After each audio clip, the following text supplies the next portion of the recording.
And right prospects ఉన్నటువంటి applicant work visa మీద so with all credentials అని పర్ఫెక్ట్గా ఉంటే ఒక యూరోపియన్ కంట్రీస్ కానీ అప్లై చేస్తే త్వరగా వర్క్ వీసా వచ్చే అవకాశం ఉందా అక్కడ అవసరం ఉంటే సర్టన్ కంపెనీకి?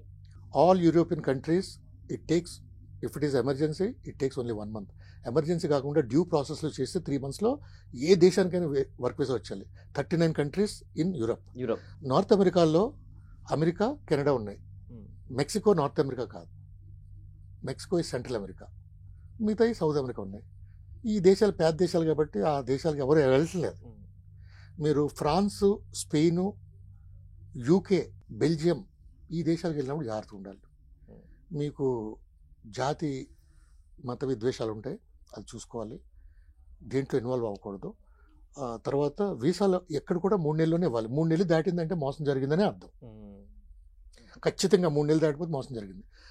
తర్వాత ఈమెయిల్లో కన్సల్టెంట్ని అడగాలి, ఈమెయిల్లో నాకు మీకు వచ్చిన ఇన్ఫర్మేషన్ నాకు వస్తుందా, మా పాస్పోర్ట్లు వీసాలు మీ కంట్రోల్లో ఉన్నా నాకు తెలిసే అవకాశం ఉందా, ఎంప్లాయర్ నాకెందుకు చెప్పడు, ఆ వెసులుబాటు ఉందని అడగాలి. తర్వాత ఇంకో విషయం అన్నింటికంటే ఇంపార్టెంట్, ఎటువంటి పరిస్థితుల్లో ఏ క్లయింట్ కూడా ఏ కన్సల్టెంట్కి ఒరిజినల్ డాక్యుమెంట్స్ కానీ పాస్పోర్ట్ కానీ ఇవ్వకూడదు.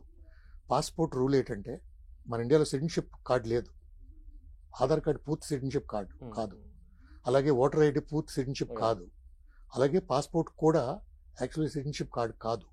Passport is a travel document. కానీ ఇండియాలో పాస్పోర్ట్ ఉంటే సిటిజన్ అని అనుకో, ఎందుకంటే రిపబ్లిక్ ఆఫ్ ఇండియా ఉంటే సిటిజన్ అనే ఫీలింగ్ ఉంది, which is partially true but not true completely. Passport, నా పాస్పోర్ట్ మీరు 5 నిమిషాలు చేతిలో పెట్టుకుంటే తిరిగి ఇవ్వకపోతే మిమ్మల్ని అరెస్ట్ చేసి క్రిమినల్ కేసు వేయచ్చు. అంచేత నా భారతీయులందరికీ, ముఖ్యంగా ఆంధ్రులకి నేను వినతి చేసుకునేది ఏంటంటే, ఎటువంటి పరిస్థితుల్లో మీ ఒరిజినల్ సర్టిఫికేట్స్, మీ ఐడీసు, తర్వాత ముఖ్యంగా పాస్పోర్టు ఎవరికి ఇవ్వద్దు.